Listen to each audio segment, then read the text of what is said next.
So life has been hell since Trump became president in 2016. And let me explain some of my reasoning because apparently I don't think, and I just am a non-thinker. Let's go through it all, huh? Everything that's happened. So, Trump became president. It was a scary time. I thought, what have these people done? Everyone knows your story. Of course. I've repeated it years and years again and again. You see, I'm waterboarded. When I drink water, the water enters my lungs rather than my stomach at times. And it's a good feeling. Feels nice. I feel like I'm drowning by 2 feet. And no one really cared. Just some bug, they said on Reddit. And yeah, I mean, how do you make waterboarding feel good? And sharing every detail of your life and just admitting to crazy shit and saying crazy stuff all the time. Like, I'm a totally weird person. I'm odd. There's something to look into. What do we really know about this Adam Muhammad? A terrible smile. It's sad as fuck. Okay, going back to it. My story is that Trump became president December 2016. What happened December 2016? My civil procedure exam, and I couldn't sleep the night before, and I never have that kind of anxiety before tests. And I was sure that someone was rigging something, so I was like, fuck this. Someone is doing this shit to me. And it happened again after another exam. I got a new license plate, our dumb mute. And then I went to the doctor, which I forgot about until I got my medical records just now. Went to the doctor, went to a neurologist. Doctor recommended an MRI. Trump became president. I watched the inauguration at Emory. He seemed really happy and like he just fooled an entire country. And it was weird. It was a weird moment to see. And then the sound started while I was reading my property book. And then I heard that woman's voice say, but does he understand? And it seemed like an old white woman. And then I was riding my bike around. And then I started taking sleeping pills in February because I wanted to sleep before my exams. And then I had these dark circles around my eyes. And then I listened to Idiotech. This is really happening. And I did well on my property exam. And then things chilled out significantly at the end of that semester in May. And I listened to My Girls in Futuristic Casket. And I did well on my criminal law exam. And I talked to my criminal law professor at some point during that semester. And I really tried that semester too. And then I didn't find any internship or anything that summer. And I felt like I was out of jail. And I felt so happy not to be in school. And then the French election. And then around that time, Be released, or Futurism released that song about all I see all around me are mirrors looking back at me, about a dead animal, a dead man with a tail walking around.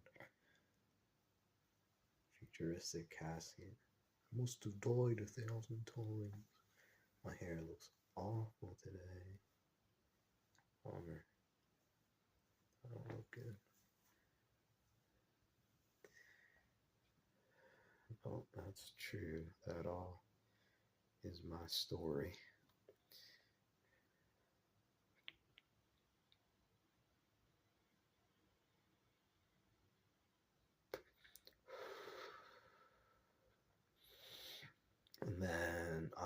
corned beer died.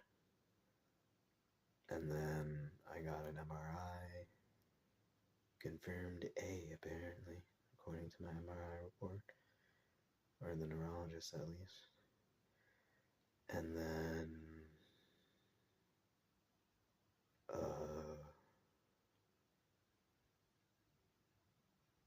my parents told me I didn't have MS, and I believed them, and they told me not to get a lumbar puncture, and I followed the direction, and my dad told me that when someone says, oh, you have a white spot in your brain, that's how they explain things to people who have no idea what's going on.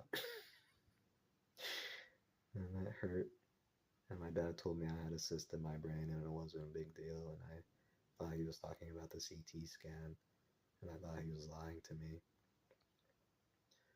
And he didn't say anything. Didn't realize he had talked to the neurologist, or DeKalb Medical at the least, and that my health mattered. And I was really angry and I couldn't sleep, and I was reading about ISIS, and I ran away to Clarkston. I wanted my own place, and no one really cared about the fact that I was sick. Demyelinating plaques. Some kind of demyelinating disease. Can make it hard to eat. Waterboarding, huh? Just kind of goes down the wrong pipe sometimes.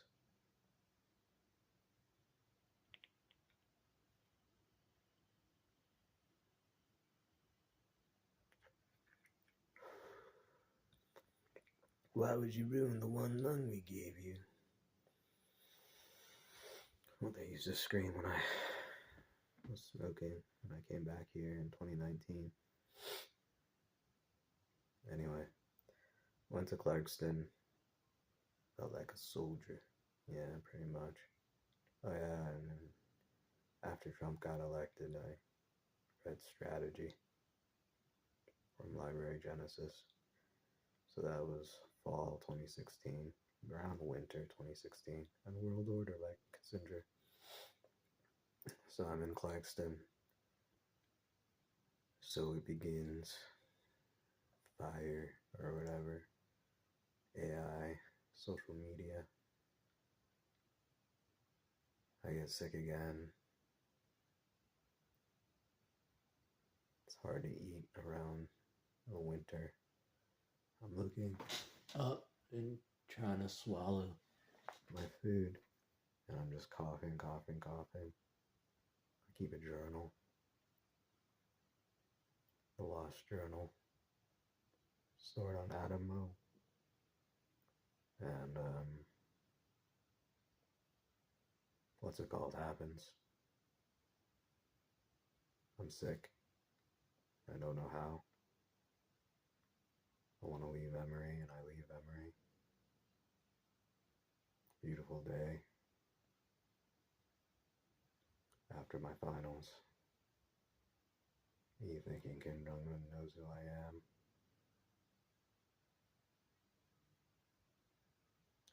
And then I feel like something is really wrong. That I should be succeeding and I'm not for reasons I don't understand. And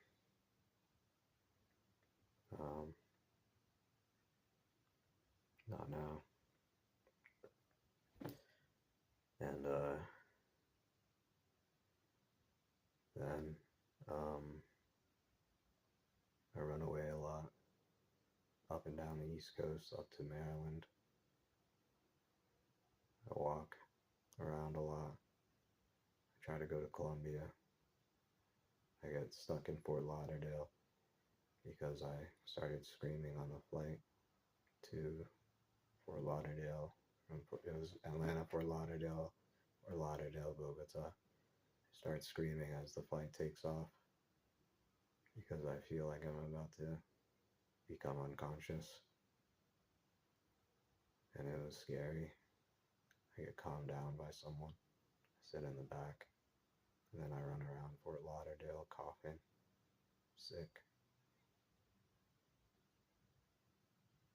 And then I run around up and down the East Coast. I drive back to Atlanta. Lost my passport in Fort Lauderdale. And then what happens? The World Cup. And I sit at my home and I make plans to go to Australia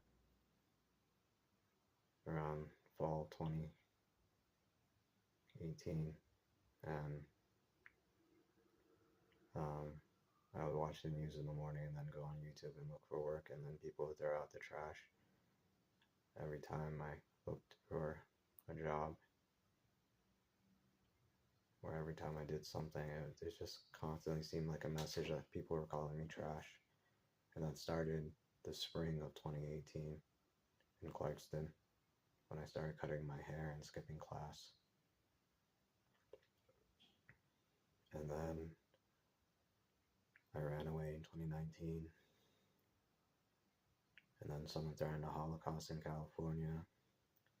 And then I freaked out and got angry because of what happened the night before. And then I came back here. And then I got a job and I got diagnosed with schizophrenia. And then I worked. And my eye was shutting the entire time, which started in Clarkston. And I remember seeing a guy with his eye shut, his left eye shut, as I rode my bike around one night that I got lost riding my bike around. If you get lost tonight, know that the magic's right. And then it seemed like a threat. And then my eye was shutting in Clarkston. I know my home. And then I go on Twitter and read about doctors and stuff. Like people were telling me to go to the doctor or something.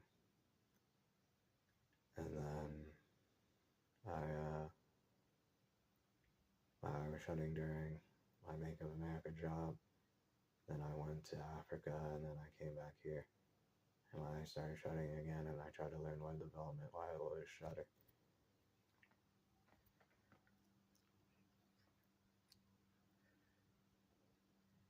So that was strange. And then I tried to face justice. And I read all of the charges out loud in court. Because people can hear what I think. And I was reading, and I was like, not guilty, not guilty, not guilty. And I'll plead guilty to this. And then I was like, okay, what will I do if they want me on trial for the not guilty and I'm going to say I'm guilty to this. And I was like, I don't have money to contest and sit around in a hotel room. So I guess I'll be in jail and then wait for my trial. And then they were like, we'll offer him something. They offered me something and I was like, you knew what I was thinking and you offered me something that was clearly a travesty of justice. Like, you know what happened. And then I pled guilty and then I left and then I drank alcohol and I smoked weed and I went to my hotel room and I was in terrible pain. And I know that's not true. That never happened. That's a delusion. I've never actually left Georgia.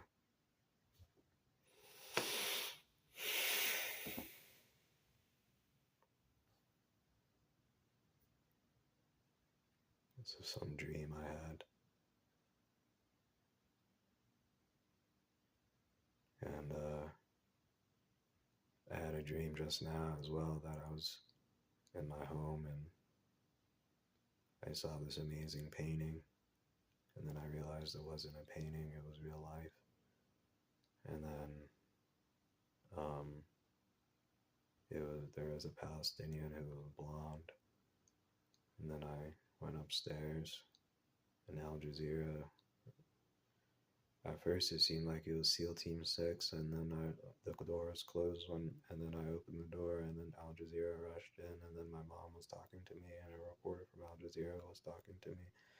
And I couldn't focus on my mom. All I could focus on was that reporter from Al Jazeera. woke up.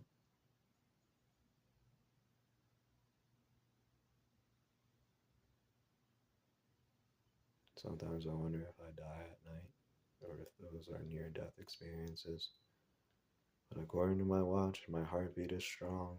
It just goes really, really fast, but I barely feel my heart at all.